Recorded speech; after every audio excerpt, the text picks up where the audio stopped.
And we are live, or we are recording now. Mary Beth, if you would please start the introductions. Thank you, Kinsella, and thank you for everybody hosting. I'm Mary Beth Kamibepu. I'm the JALT Junior Program Chair, and along with Oxford University Press, we are presenting Patrick Jackson. You may have seen him in yesterday's plenary, a very well-received plenary, I must say. And you may know him as the author of Potato Pals, Everybody Up. And hopefully by the end of this, you'll see more of his environmental side, his real world, bringing the real world into the classroom, and more about litter pickers. And I will leave that for Patrick to explain in more detail. So along with the TYL SIG and JALT Junior, here, Patrick Jackson. Thank you, Patrick. Thank you, Mary Beth, and thank you, Kinsella, and thanks, Joshua and OUP and everybody. And it's really been a fantastic week and lots of learning and made some new friends. It's been really good fun, even though I've had to get up pretty early, and I seem to be waking up earlier and earlier every day. I've got some kind of weird JALT jet lag now.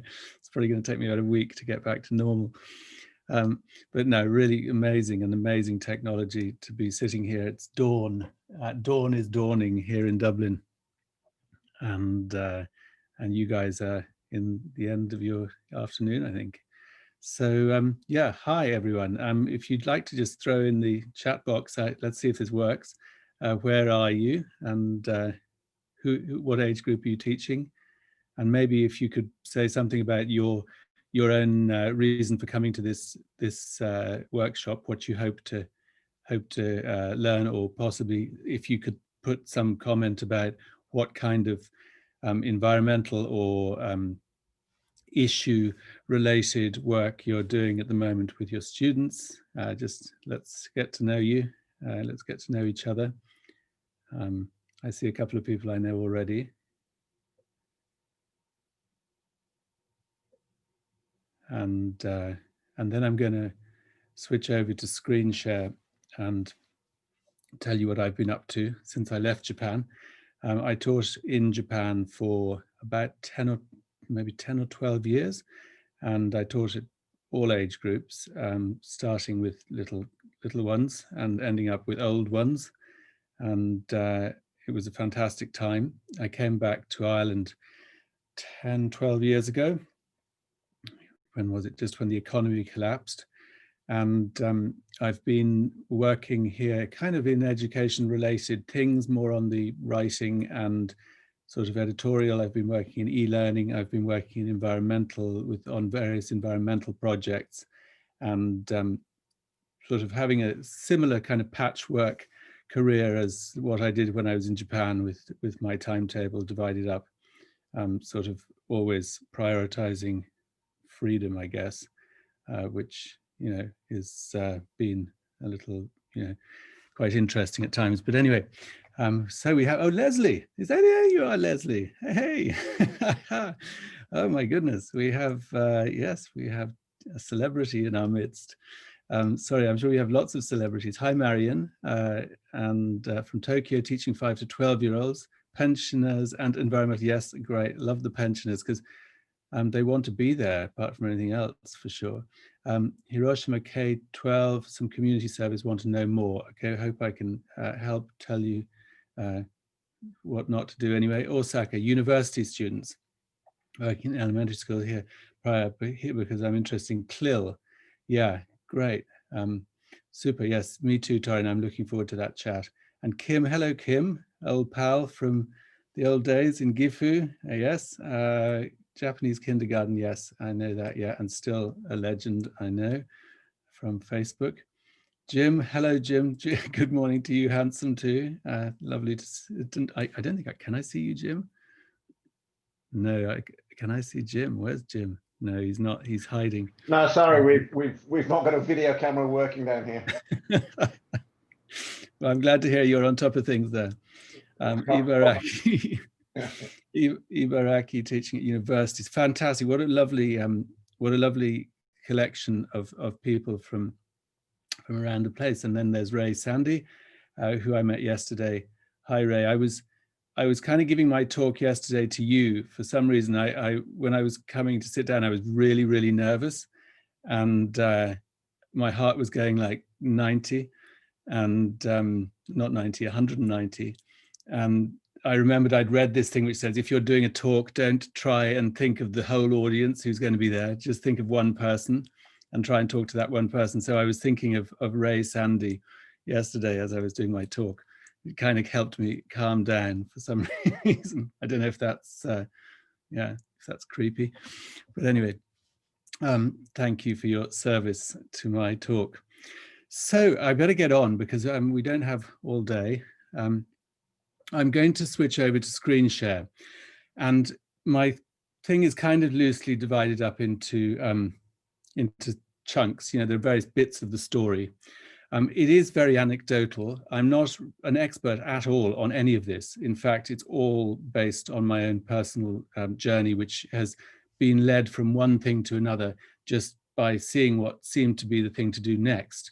And I've not studied environmental science or anything to do with any of this. I've not, I really am not an expert. So what I would love it would be if at the end of this, I could look through this chat and do some learning. So if you could, as I'm rabbiting on, put things into the chat, links or other people you've heard of doing stuff or other ideas or anything that just comes to mind. And that'll mean that you'll be interacting with each other through the chat, because I'm going to switch over to my presenter view, which means I'm in a sort of a weird, it's a bit difficult for me to do both things at the same time. And then I'll try and finish a little early so we can have an open discussion. But as I'm talking, would you guys please interact with each other as much as you can. I don't think looking at the lineup, that's going to be difficult for you. Okay, so it's goodbye from me. No, it's not. It's screen share from me. I'm sure there are ways of doing this, but okay. One moment. Screen share. Can you see my screen? Can you see my screen? Yeah. Yes, we can. And does it? Am I on slideshow? No, presenter view. Okay. Right. So I'm already on slide 37. So when I was a child, I had a book that I used to come back to again and again, and it was this. The Young Explorer's World of Nature. And it was really, sort of my version of the internet, because it had this fantastic variety of these wonderful, differently illustrated sort of pages. It wasn't sort of, it had a really nice thing with all sorts of pictures that when you were a child in Dublin looking at, you really got very excited by. So I wonder what your favorite book was when you were little. And I think these really do have an influence on us. And I was looking at this picture the other day again, and this seeing how many of these animals are now endangered on the red list. Really sad to see. Now these were obviously endangered because there was some sort of volcanic eruption or something going on, but the world has changed so much since that time, which was that was the early 70s, I guess. This book was published in the 60s, but in that time we've done so much damage to the world. For me, when I look at all my, when I was preparing this talk, I was looking through a lot of my photos, and I noticed that around 5 years ago, before my pictures were just not like normal kind of family photos and sort of my life and all that sort of stuff. And then about 5 years ago, suddenly my pictures changed, and about half or more of my pictures suddenly became like beach debris and trash and pictures of rock pools and pictures of birds and pictures of all sorts of things. So something happened. And it was literally, and I know exactly what it was.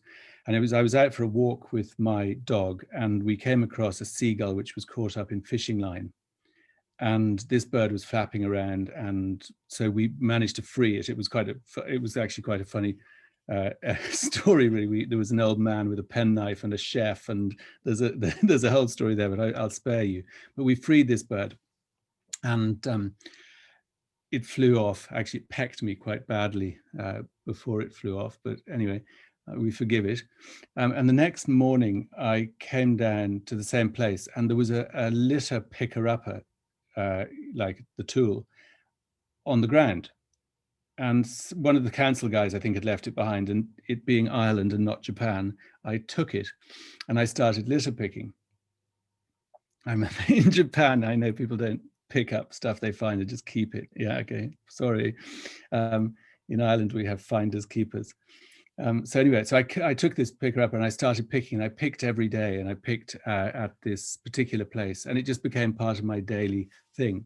And yeah, it really changed my life, and it changed my walk. I got into it, and I got, into a lot of conversations. It's a wonderful way of chatting to people. It's like having a baby with you. Or a dog. Everyone wants to talk to you. Everyone says, fair play to you, or isn't it terrible what people are doing, or and you get people interact with you. So I like that. And this interaction sort of, just led on to the next thing. Now, in terms of environmental education, for me, this kind of changed everything. And I have been thinking about what actually I would like to do.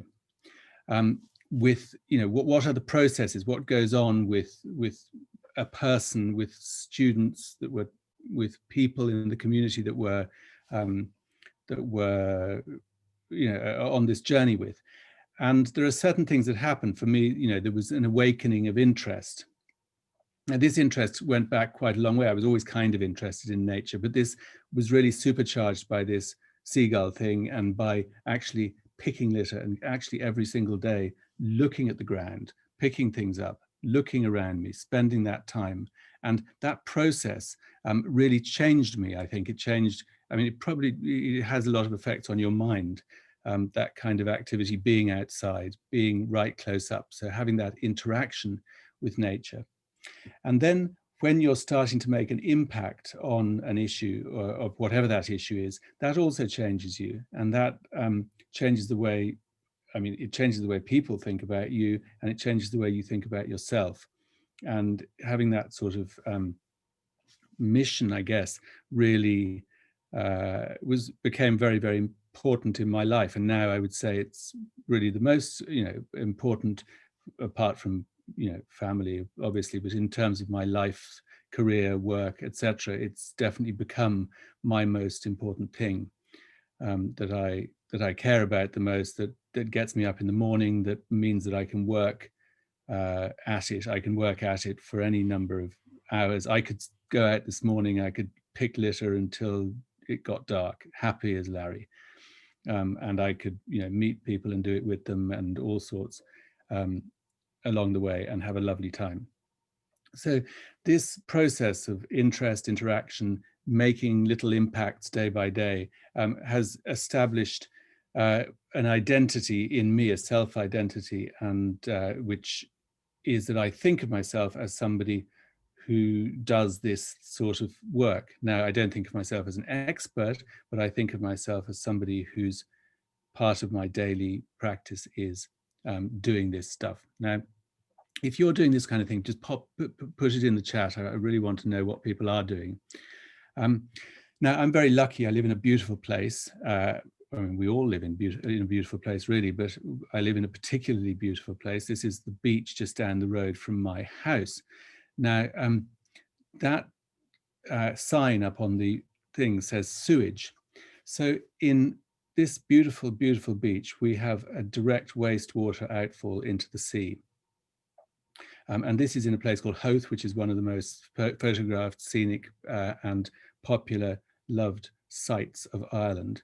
Everyone comes out and visits, and still we have this systematic problem where we're violating the things we love most directly and day after day.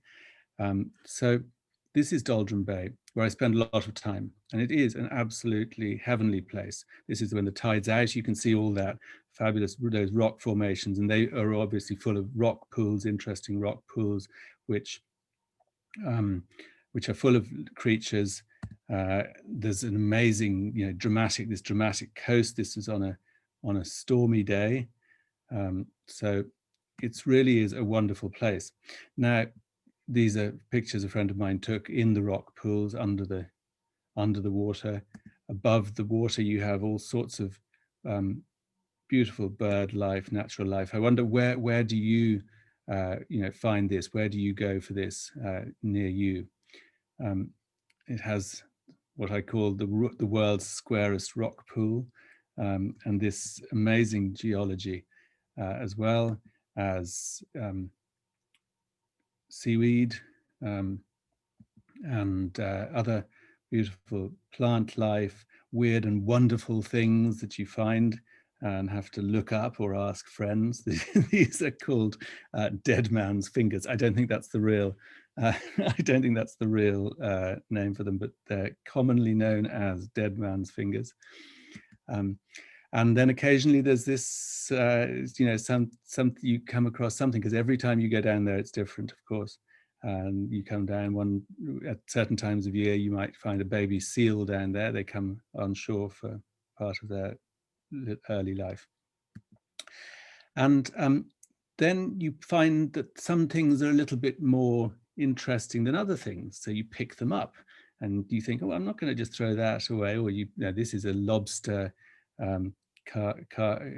shell of a lobster. This is not taken in a restaurant, I would like you to know. And then you notice that there's this this thing going on, and it's nature and the human effects.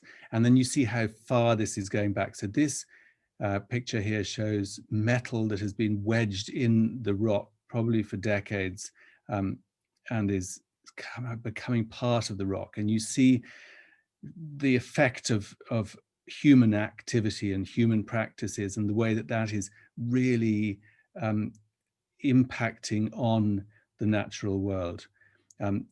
Things, that are buried in the sand. I don't even know what this is. We tried to get it out. It's too big and heavy. It's some sort of boiler or something that's been probably there for decades. And of course, you're finding sort of weird and wonderful things, but it is all so damaging to the environment. Now, this picture here shows a plastic bottle which has been, a little hole was nibbled in it by a mouse, and there's a mouse's nest inside this plastic bottle. And this is a piece of fabric I found, and you can see the way that the seaweed is seeding itself and growing out of this particular surface. Again, this really sort of close relationship between us and this beautiful natural environment. This is a gas canister wedged in. This is a beach just around the corner from Doldrum Bay, and on that day I found all those toothbrushes, combs and razors. And it's just shocking and quite interesting how different places attract different kinds of marine debris. We have all these different little coves, and some coves are like polystyrene coves, and some coves are like, this place is like, you'll always find a toothbrush there. And I don't have any idea why, but I think it's something to do with the way that the currents go, and something to do with the type of plastic or the weight of the toothbrush, or I don't know what it is. But this was just one day's, it was the first day I went down there, and it was like, hey, there's so many toothbrushes here. And then each sort of industry has its own particular type of impact and debris. So this is, these are canister, drums, oil drums and fishing drums, but they're actually used by the lobster pot industry. So they're used as markers, but then when there's a storm, they lose these. Again, this is the fishing industry down the road from us. These big cables that are used to for pulling in the fishing lines, and then this stuff is breaking down. It's getting, this was a 1 hour picking session, in a particular beach. And I think I counted, I think there's 1,000 pieces there. So this stuff is breaking down, it's integrating into the environment, and it's coming into the environment at greater and greater quantities all the time.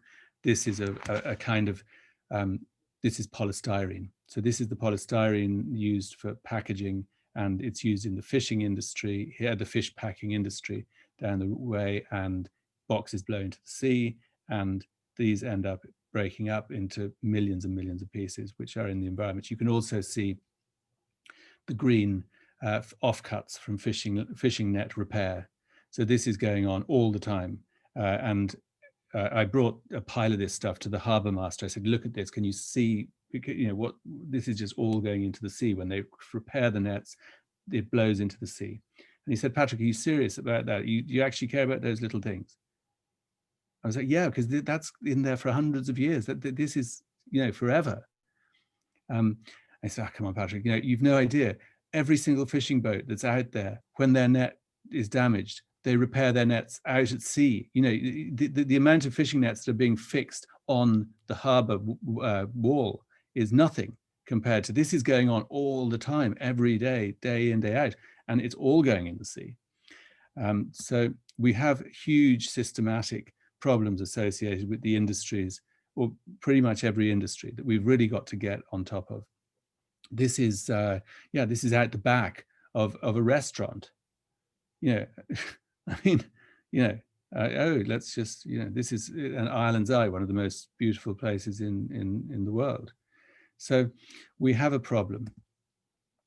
This is the harbour. Again, you can see the polystyrene bottles, all sorts of stuff, which again, this, and then certain brands, of course, which are associated more than others.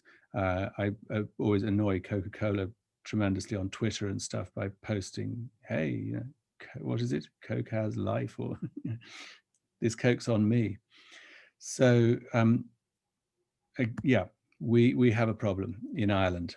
Does anyone know where this is? I wonder if you know where this is. It's somewhere in Japan.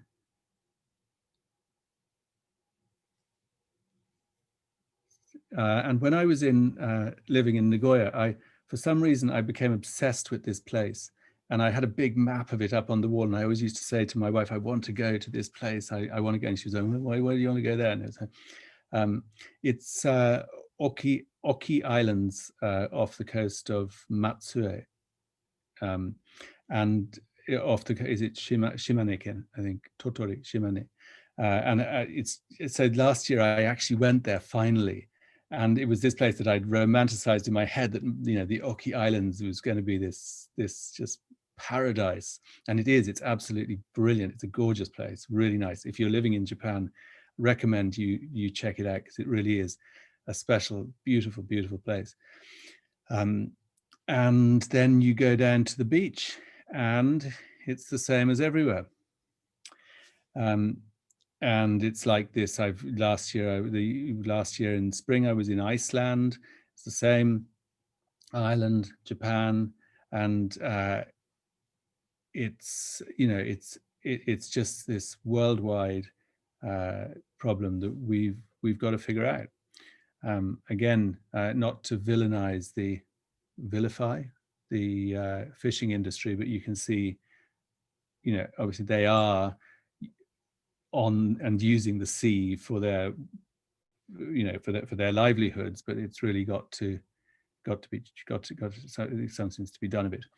Now, I'm not sort of completely anti any sort of plastic or anything like that. In fact, when you think about it, plastic is so cool. I mean, it's great stuff in if properly handled, properly treated, used in moderation, used where necessary. And if you think about, if you had a PET bottle, when a PET bottle 100 years ago, and you brought it, you know, to your friend's house as a gift, and you said, I've brought you this, it's a kind of new kind of bottle, and can you imagine how cool they would have thought this bottle was? You know, they would have been like, whoa, this bottle is this is just insanely cool, this bottle. What I can throw it across the room, it doesn't break, I can use it again and again, I can see through it. So these things are absolutely special and should be treated as such, and will be looked back on by future generations as these squandering fools who had these amazing cool things and the power to and just trash the place with them. So if we can get an appreciation for these materials, if we can teach our students about the materials as well, and that would be great. Now we have when you look at all these things, you have a sort of an overwhelmed feeling. Oh my God, there's so much of this stuff, it's impossible to think. But when you actually divide up what you're looking at, and in my case, I did this with the litter I was coming up across in Hoth. And then you look at what the problem is, and then you say what you wish the solution was. So this was a project I did with a friend, and we just took some pictures. We said, what's the problem? What do we wish could happen? Just going through the individual problems, the individual items, because this is all very practical stuff and none of it's rocket science. And all of it, every one of these things could be fixed easily enough.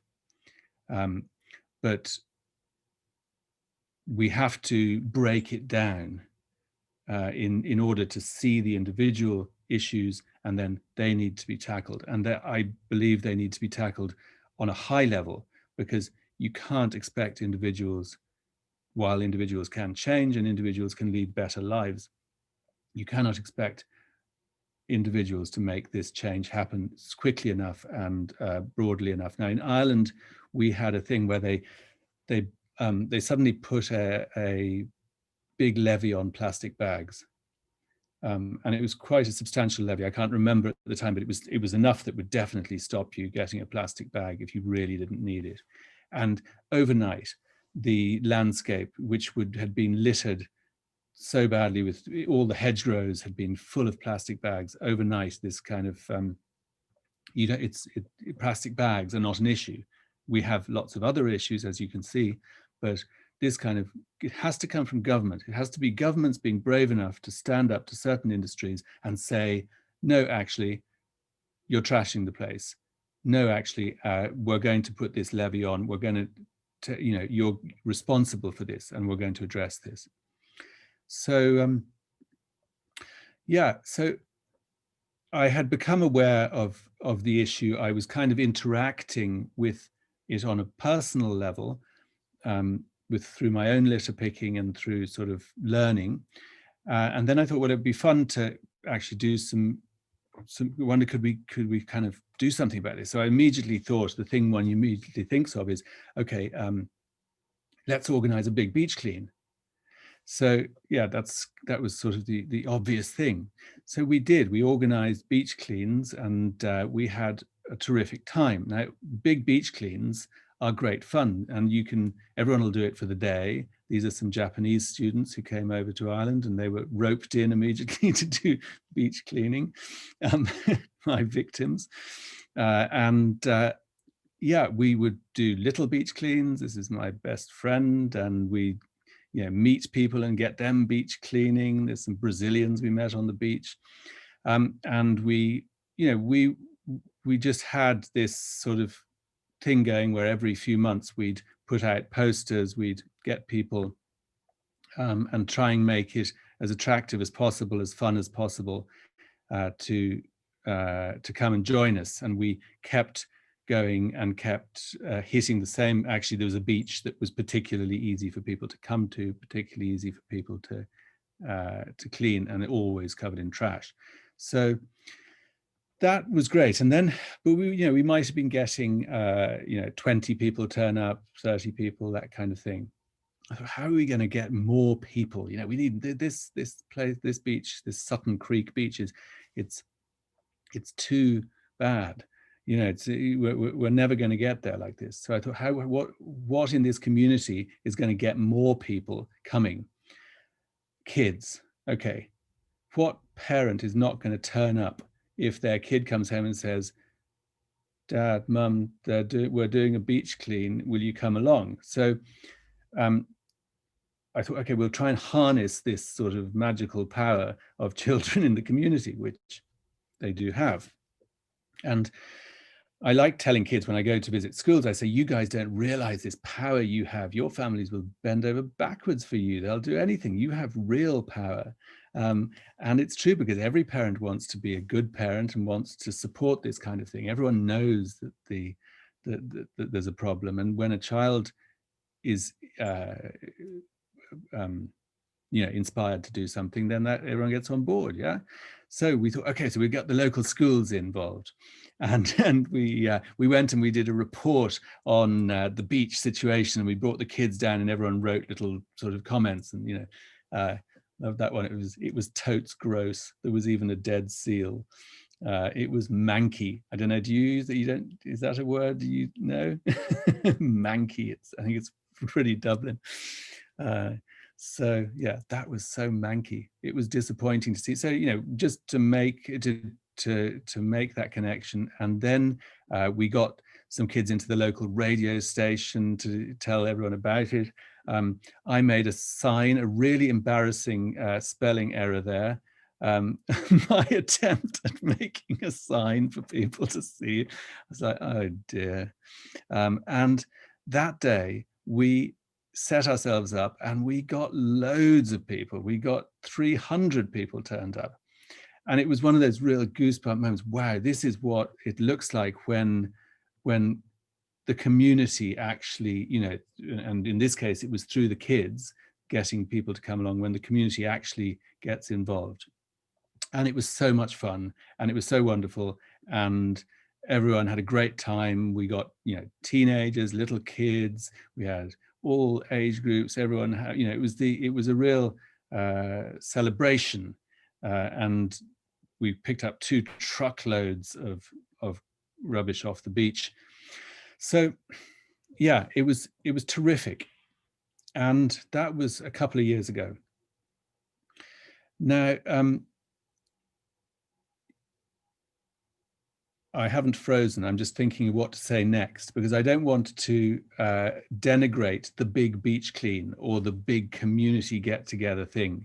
But where I'm going with this is that I'm trying to almost try to move away from that, and move more towards a kind of, I think possibly more of a Japanese kind of way of thinking, which is just, it's a kind of daily practice. That it's just something that people do without making a big hoo-ha about it. It's something that everyone accepts that we just do, in the same way as you'd brush your teeth, or you'd sweep your inside, or you'd look after your own garden or something. So let's go on. Now, we've been getting creative with ways to interact with rubbish over here. I'd just like to show you a few of these, might spark some ideas. Obviously, drawing your favorite beautiful place. My daughter did a fabulous art project, which was putting trash in jelly. Don't ask me why, but it looked beautiful until the jelly's all melted. I decided I was going to make a classroom down on the beach. So we cleaned that all out and got that ready. We had a lot of fun. This is one of my best friends decided he wanted to be a seagull, which frightened the other members of the community. And we did some sort of performance art things. This was a fence that we made to keep the sea and the sewage apart. We put an art gallery there, which was quickly closed down for environmental health reasons. We had live events online. We defaced public signage. We made our own public signage. We had photography competitions involving getting the local councillors to come down. We did wannabe David Attenborough broadcasts. We had Christmas celebrations. We did art installations in place, which got washed away immediately. We found flying pigs. We looked through things. We made more signage, and we used social media, got our sort of tried to get the word out. We turned up at community events. We had fun. we did strange things, and it was great. But has it had a real effect? Has it really picked up much rubbish, all this kind of stuff? Has it really, has it really changed people's minds? Has it changed children's minds? Maybe not. So while you're picking, you find all sorts of curiosities. Now, again, I keep them. I bring them home. My wife is so fed up with me bringing home stuff into the house and saying, look at this, darling, this is so cool. And she's like, Nani kore mata? It's like, could you please just stop? So these things that you come across, this strange sort of bounty of the oceans that keeps coming my way. And obviously these have tremendous educational power and value because they've come along, they've come on their own journey. There's all sorts of things. Do you want to see the strangest thing I found so far? Well, maybe not. The most extraordinary thing, which was an urn from the crematorium I found on the beach. So I don't know quite how that happened. There's a story behind all these things. So whether somebody was shaking out grandma's ashes and they were like, whoops, and they just threw the whole plastic container in because, and I found 3 Ken heads on the same beach on the same day. What was going on there? Was there some sort of ritual going on? Was there some sort of, Barbie slayer, the Barbie slayer? Was it, what is the story with these things? And of course, there isn't a story unless you make the story. And we have a lot of fun with these things. There are strange and beautiful things that you don't know what they are. That I found these, this is 3 pictures of one thing. You can put your comments in the comment box if you like to have hazard a guess, or maybe you know what that is. I certainly didn't. And it's a very heavy, hard kind of, some people even think it's, it's almost like a stone. It's a very heavy, hard thing. And it's actually it's called, my pronunciation is no doubt wrong, but it's a kahune pine nut, which comes all the way from the Caribbean. And so this has crossed the Atlantic Ocean and had come all the way to, they certainly don't grow around here anyway. So these things that you find have this wonderful power because they've all got, apologies, they all have, that's my neighbor going for a walk, and my dog every day goes, Frosty always goes, that's the neighbor going for a walk. Yeah, it's always the same time. So there's also been messages in bottles.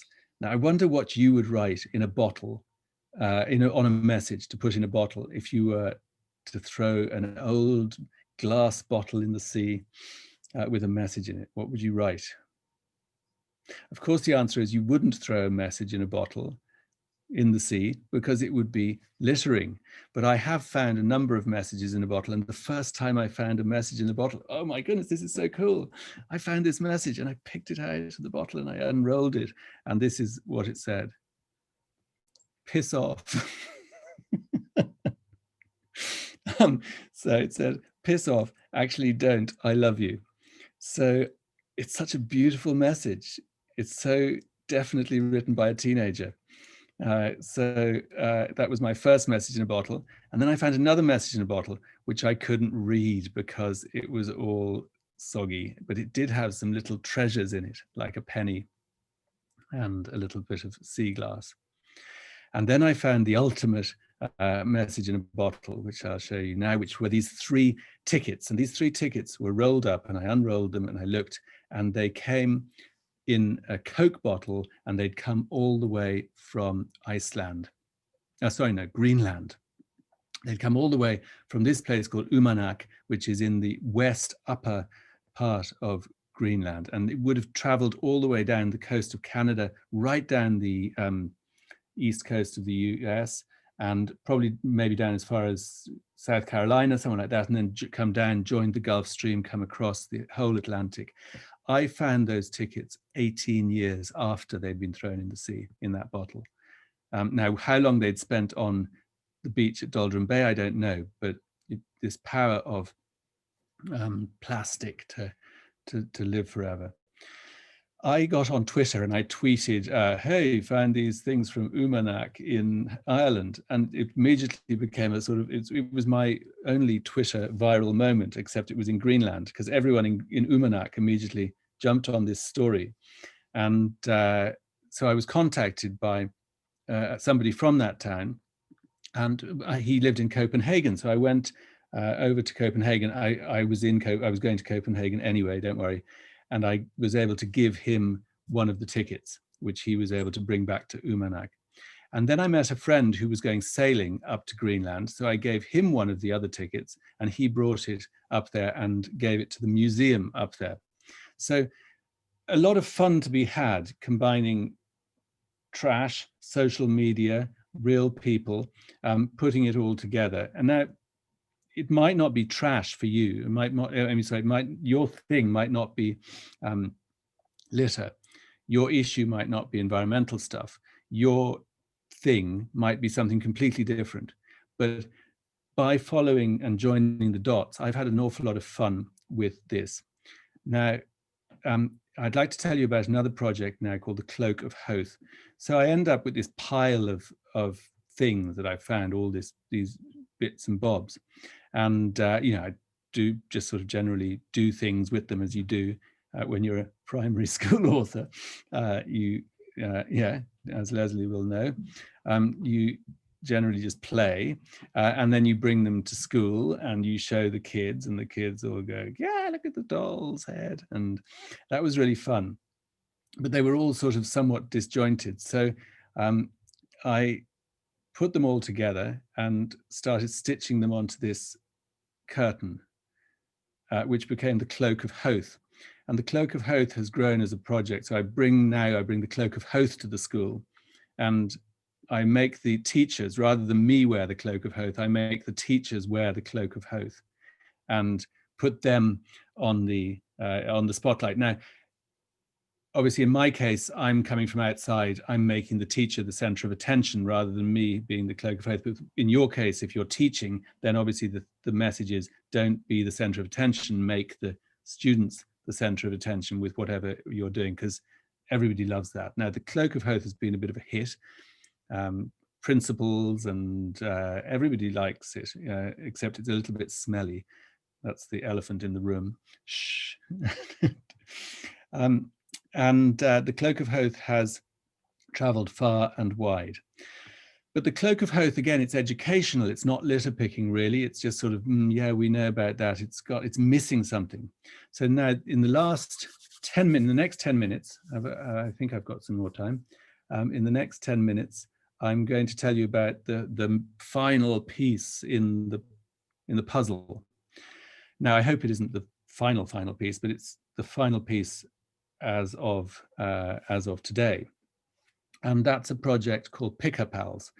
Now, Pick-a-Pals is about not necessarily picking up litter, which it is about, but it's about changing minds of young children. It's about creating young environmentalists. And the idea is that it does it systematically, and it's replicable, and it's hopefully going to be a global thing that can be rolled out into classrooms all over the world, so that it becomes the norm for people to go litter picking until we've got the litter problem on its back foot. Now, the idea came from an idea of just making litter picking more fun. But then it's like, okay, people don't have the tools. People need tools. Everyone says, fair play to you, great stuff. And then you say, do you litter pick? And say, oh, well, I don't have one of those things.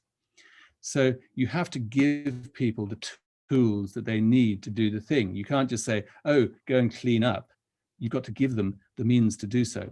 So I thought, okay, well, we need a bag. We need a bag to put all this stuff in. So I got one of my old sailing bottoms, and I got my 85-year-old mother to make a bag. And there she's just getting up now. She's 86 now, actually. And so she made this fantastic bag, which contained a picker-upper, gloves, high-vis vest, and all the stuff you need. So I brought this and I presented it to my favorite primary school. and they gave it to the kids. So each weekend, one child would go and go litter picking, and then the next child the next weekend, and they'd come back and tell the stories. And this was really popular with the kids. So we needed more bags to go to other schools. So we've started a program where we collect dinghy sails and make the bags out of dinghy sails. There's my mum. And so we've started sort of going into industrial production of picker packs.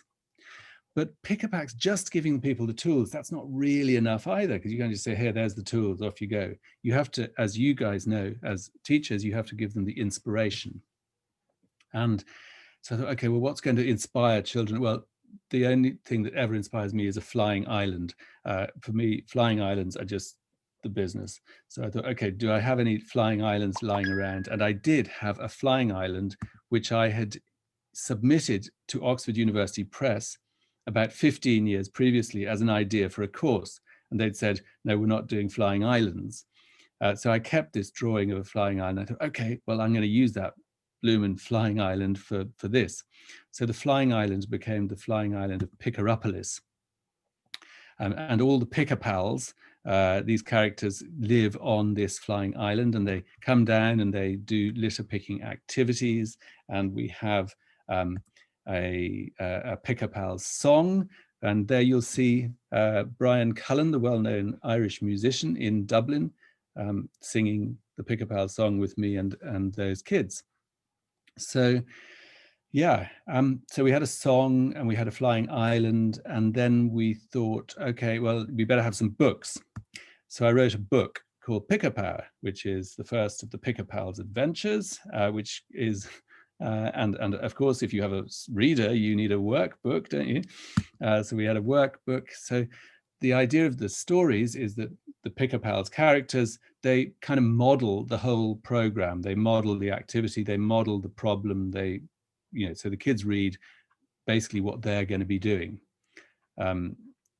as being part of the program. And I have hopes that we'll get lots and lots of stories. You know, this is just the beginning. The workbook activities, some have similarities to English language teaching.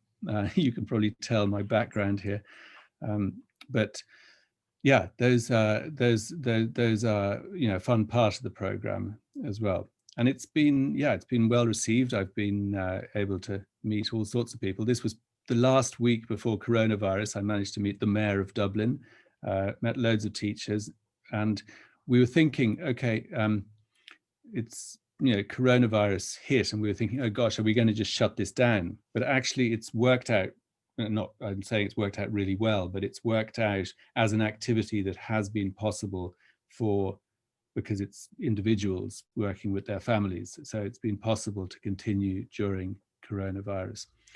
And we've designed the Picker Pod, which is, it doubles as a classroom display, and that's it. Yeah, that's the Picker Pals thing. So this arrives in a school. We've had a lot of fun with this, making these and packing them up, sending them out. We got funding, we got sponsorship. We've that's last month we sent out 60 schools. I've got another 20 this week going out. So it's all happening, and I got to drive a forklift truck. Woohoo! Highlight. And it's fun because actually the cloak is sort of playing a role now in this as well. So you know, the cloak, I don't wear it all the time, don't worry. But and then when it arrives, great excitement in the classroom when this arrives, and then the kids go out and they're litter picking. So it's happening.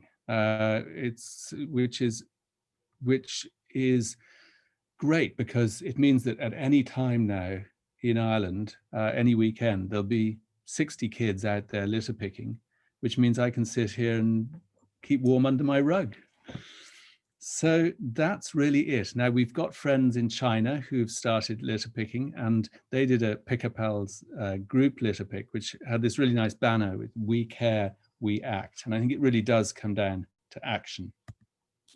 There's been also with the coronavirus, instead of visiting all the schools, which we did earlier in the year, there's been Zoom calls, which again has opened up a whole new thing. This was last couple of weeks ago. I was able to talk to 25 classrooms at the same time from Pick-a-Pal's TV Central, aka my mother's bedroom, spare room.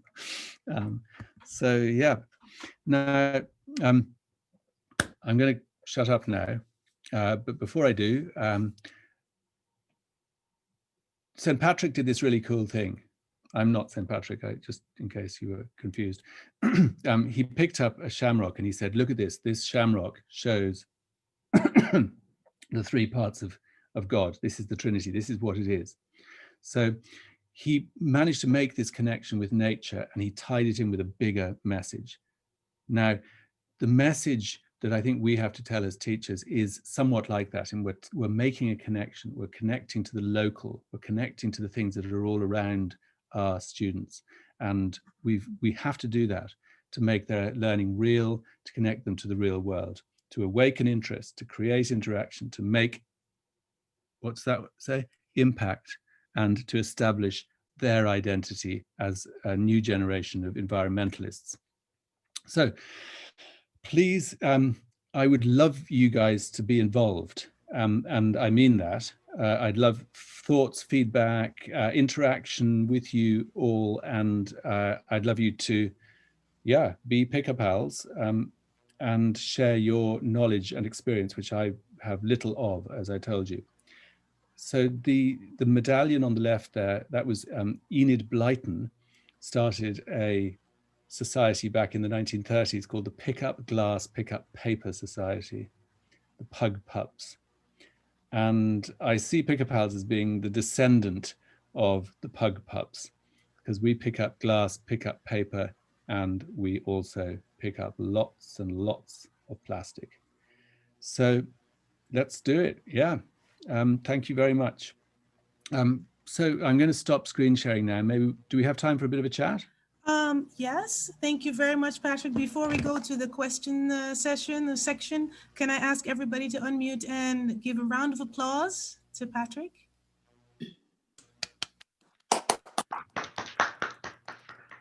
Thank you very much. Thank you. Okay, so now it's question time. If you have a question, would you please either raise your hand or use the raise hand function on your Zoom?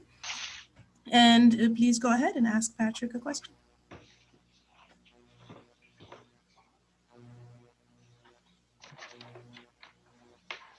Oh, do I need to do something here? Hang on. No, that's okay. No. No, that's all right. So, oh, Marion has a question. Jump in with one. I just wonder, I'm always curious how you find things out. So how did you find out? Sorry. Would you mind speaking up a bit, Marion? Sorry, I can't hear you. Sorry, I'm always very curious about how people learn things. Can you hear me now?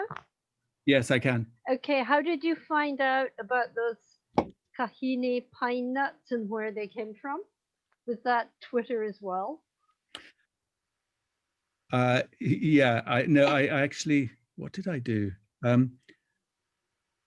I think yes, it might have been Twitter. Yes, it was either Twitter or just a plain old Google Images search about, nuts, beech nuts.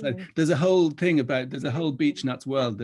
Beech nuts are a thing, and people find them, especially in Cornwall, it's a massive place for beech nuts because they come that part of the Atlantic drift. Yeah, so I found that out on the internet. Yeah. So it's a good way to show the children where things come from, how the currents flow. We often hear in Japan people complaining about the stuff that comes from China and Korea, but they often don't realize the stuff that's going to islands like Midway and Hawaii. It passes through, it comes to us and then it goes on. So that's kind of an interesting thing to know. and actually, when I was in Oki, this was the constant thing was you'd say to people, the beaches are so messed up here, aren't they? And they'd say, yeah, it's terrible. It's all coming from China and Korea. And actually, if you look at the stuff, I took a picture, which I took a picture of some Chinese trash, some Japanese trash, and some Korean trash. And there's plenty of Japanese trash on those beaches. And there's plenty of Japanese fishing boys and all that stuff. So yeah, I mean, if you have that sort of small-minded attitude anyway to a global issue, you know, then, you know, you've really got to get to the next step anyway. So yeah. Okay. Yes, Gabby? Patrick, I noticed that you had some people wearing vests with clean coasts. Is it clean coasts? Clean Coast, yeah. Clean Coast is an Irish organisation which which supports groups that are doing local cleanups, and it's kind of a nationwide. I don't know what it is actually. It's a sort of an NGO that celebrates everyone working. So if you want and you're doing a cleanup, you can get kit from them. Right. So that's why. So it's an Irish organisation. It's an Irish organisation, but have a look.